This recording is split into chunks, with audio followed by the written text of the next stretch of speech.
Il est pas magnifique mon t-shirt Resident Evil. Non, parce que je suis pas reçu que ça. Alors,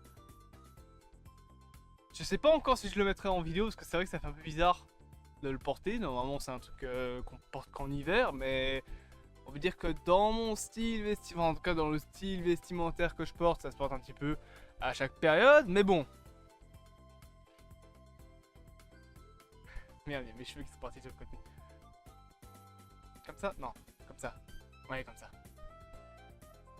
Juste comme ça.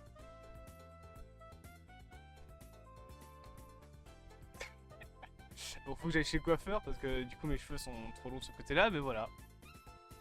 J'ai reçu mon bonnet. Du coup, je suis content. Voilà, bon, après, voilà, peut-être à la caméra, ça ressemble à un truc de trisomique parce qu'il est pas droit, mais enfin, je sais même pas s'il est droit en fait. Mais voilà, j'ai reçu mon bonnet. Du coup, je suis content. Et je porte mes mitaines du coup parce que bah, les deux vont avec. Maintenant, la vérité, il fait beaucoup trop chaud. Salut. Oh putain. Oh la crinière de lion. Salut tout ça, mon Transit du cinéma. On est là un petit peu pour parler de cette actualité que vous avez probablement vue, à savoir l'annonce du prochain film Jurassic Park, enfin plutôt Jurassic World, qui s'appelle donc Jurassic World Rebirth, qui est bel et bien un Jurassic World 4, c'est pas un Jurassic City, c'est pas un Jurassic Park, un préquel à Jurassic Park. On est bel et bien sur une suite de Jurassic World Dominion. Simplement le fait que voilà, on est avec des nouveaux personnages, etc. Et on a eu 2-3 petites infos, notamment le logo du film, le titre du coup, qui est donc bel et bien Jurassic World Rebirth. Ils ont heureusement donné cette idée d'appeler le film Jurassic City. Sachez que ça a été apparemment envisagé pendant un moment. Là, voilà, on a eu 2-3 photos également, enfin 2 photos en été, plus le logo qui tease le film, et aussi un synopsis dont je vais vous résumer concrètement les points principaux de l'histoire. Je vais pas résumer tout le synopsis, mais donc voilà. Jurassic World River, je rappelle du coup que c'est un film où on aura notamment Mahershala Ali. Justement, première photo de Mahershala Ali. C'est quand même fou de se dire que le mec va jouer dans son film Jurassic World avant de jouer dans son film Blade. Je pose ça là, vous en faites ce que vous voulez. Donc on a donc ce petit Mahershala Ali qui est présent, qui semble donc voilà être un personnage un petit peu peureux, ou en tout cas voilà un soldat. Il a l'air d'avoir une petite plaquette, il a voilà, une tenue un peu d'aventurier, etc. Donc on a une petite image qui est présentée comme ça. On voit qu'il a une torche, je sais même pas comment on appelle ça. C'est une torche de secours, une fumée de détresse, c'est ça. Enfin, c'est une torche de détresse. Donc les fameux trucs qu'ils allument pour attirer les tyrannosaures dans Jurassic World et dans Jurassic Park aussi, bah, ils sont en utiliser une. Est-ce que ça veut dire qu'on aura du tyrannosaure? Je sais pas et on verra honnêtement. Mais on a donc ça qui est présent bien évidemment, mais ce n'est pas tout, hein, ça je pense que vous en doutiez. On a également, voilà, une deuxième photo qui a été présentée, c'est cette photo là, qui montre donc Jonathan Bailey aux côtés de Scarlett Johansson, donc qui apparemment seront les deux personnages principaux de ce fameux film Jurassic World. Donc c'est ça, Jurassic World Rebirth. Et donc voilà, c'est une deuxième photo qu'on a eue. J'essaye de rapidement vous retrouver parce que j'ai oublié de garder. Je vous retrouve. Voilà, c'est bon, j'ai le synopsis. Super, j'ai le synopsis, mais il est en espagnol. Je peux pas avoir la version anglaise, genre? Pitié, au secours. Non, ça c'est pas le synopsis. Attendez. Ça va être synopsis. Voilà, parce que sinon je vais attendre comme ça pendant des heures. Voilà, parfait. Donc, le synopsis officiel de Jurassic World Rebirth est le suivant. Nous sommes 5 ans après les événements de Jurassic World Dominion. L'écologie de la planète a largement prouvé l'inhospitabilité pour les dinosaures, et ceux qui restent existent dans des zones équatoriales isolées, dans des environnements isolés, avec un climat ressemblant à celui dans lequel ils vivaient donc à l'époque. les 3 plus grosses créatures de cette biosphère tropicale contiennent la clé pour un médicament qui sauverait des vies miraculeusement et serait bénéfique à toute l'humanité. Donc on est quand même sur un film assez spécial, puisque là on nous intègre donc le fait que les dinosaures commencent concrètement à s'éteindre une seconde fois. Il commence tout doucement à y avoir voilà, la nature qui reprend ses droits, qui trouve toujours un chemin, comme le dirait Malcolm.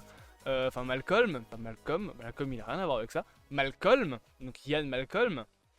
Et du coup voilà, on commence à apparemment avoir tous les dinosaures qui commencent à crever, et ceux qui restent, qui sont voilà, un petit peu dans des endroits tropicaux, peut-être le Mexique, certaines îles, l'Afrique peut-être, voilà, tout l'équateur en tout cas, peut-être un petit peu le Japon, etc.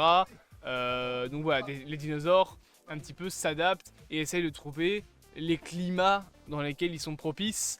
Alors est-ce qu'on va parler de la réserve naturelle? Parce que je rappelle quand même que Jurassic World 3 nous montrait que certains dinosaures étaient gardés dans une réserve naturelle de biocine, pardon. Il me semble qu'ils y restent en partie, notamment le tyrannosaure. Donc Roberta. Alors probablement qu'elle sera encore dans le film, hein, vous le savez tout de suite. C'est la mascotte de Jurassic Park, je pense pas qu'ils vont la tuer, malgré que c'est quand même le 7ème film. Après ça, je vais être honnête avec vous, je suis surpris par ce synopsis. Alors, on a cette histoire un petit peu d'ADN, etc. Voilà, pour rechercher un médicament qui est présente, ça peut être intéressant. Pour une fois, on est sur quelque chose, voilà, de lié à l'humanité. Et aussi, chose qui est intéressante, et c'est la dernière info d'ailleurs qu'on a eue, hop, les chevaux, c'est que le film présentera de nouveaux dinosaures. 3 nouvelles espèces, du coup, qui est dit dedans. Et j'ai lu un truc, en tout cas il y a 3 espèces dominantes qui sont présentes dans le film, notamment 2 espèces dont je me souviens, la 3ème je sais plus le nom. La première, on le connaît, le mosasaure, et la 2ème c'est le quetzal. Voilà, pour tous ceux qui ont joué à Ark, vous avez le sourire aux lèvres. Le Quetzalcoatlus sera dans ce film. Alors je sais que je le prononce très mal parce que nique sa mère, je parle pas en latin. Mais le Quetzal sera dans ce film. Et oui, ça se prononce Quetzal, pas Quetzal. Quetzal. C'est un truc qui fait 2 mètres de haut, c'est énorme. Ça va être trop bien. En plus, un des dinosaures principaux sera un dinosaure volant.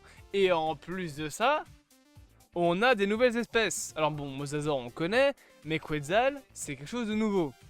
Et ça par contre pour moi ça m'intéresse. Parce que bon, Jurassic Park et en fait tous les films de dinosaures concrètement, on nous a habitués à quoi? Des raptors, des T-Rex, des Triceratops, des Stégosaures, des Brachiosaures, des Diplodocus, peut-être parfois des Spinosaures. De temps en temps, on a des dinosaures un peu plus spécifiques comme dans Jurassic World Dominion, où on a le Terry, donc Therizinosaure, où on a également le Gigantosaure. Ah c'est ça le 3ème. Ouais, je crois que c'est lui, c'est le Gigantosaure, le 3ème dominant dans Rebirth. On a aussi eu les Aeroraptors, donc les raptors avec les plumes rouges. Mais voilà, on reste souvent dans les films de dinosaures sur les mêmes modèles, T-Rex, Raptor, Triceratops. Dans l'histoire du cinéma, je pense qu'on a dû toucher à plus ou moins, je dirais une 40aine d'espèces si je suis gentil. On est plus sur une 30aine, voire sur une 20aine. Mais comme il y a beaucoup d'espèces dans les films Jurassic Park, voilà, si on compte rien que les films Jurassic Park, on a T-Rex, Dilophosaure, Stégosaure, Parasaurolophus, Diplodocus, Brachiosaure, Albertosaure, même si ça reste que voilà, très peu. On a aussi Spinosaure, Baryonyx, Raptor, Aeroraptor, on a les Deinonychus, on a le Spinosaure, j'ai déjà dit, on a les Pteranodons, on a les petites bêtes de Jurassic World avec le crâne de tyrannosaure, on a bah, du coup les... Ouh, j'ai oublié le nom. Comment il s'appelle? Il y a un autre dinosaure volant qui est dans la saga. C'est pas le ptérodactyle, c'est un autre. Ah, bah on a les compises. Voilà, rien que dans la saga, il y en a déjà plus d'une 20aine. Donc, je dirais plus, voilà, une 30aine. Alors, pourquoi est-ce que je vous dis tout ça? Ça vous fait une fière chandelle de savoir qu'on a utilisé 30 espèces de dinosaures au cinéma. Bah, tout simplement parce que des espèces de dinosaures, dans la réalité, on en a découvert, je crois, 1500. On se souvient ainsi? Je sais plus trop, mais on en a découvert beaucoup. Autant dire que le cinéma pourrait s'intéresser à d'autres types de dinosaures que juste des T-Rex et des Raptors. Ce serait bien. Voilà. Et là, voilà, on commence à avoir des dinosaures qu'on nous intègre et qui sont nouveaux. Et moi, ça m'intéresse. Parce que mon T-Rex, Triceratops, Raptor, ça va, le starter pack là, je suis désolé, on dirait Pokémon avec Carapuce, Bulbizarre et c'est ça, c'est Bulbizarre, ouais, c'est Bulbizarre et Salamèche. C'est vraiment, c'est le starter pack du pauvre quoi. Et de temps en temps, t'as un Pikachu qui se balade, c'est le Spinosaure. Voilà. Bref, j'espère que cette petite vidéo vous aura plu. Bien évidemment, n'hésitez pas à interagir avec cette chaîne si toutes ces petites infos concernant le film vous ont plu. Et on se dit à bientôt pour de prochaines aventures.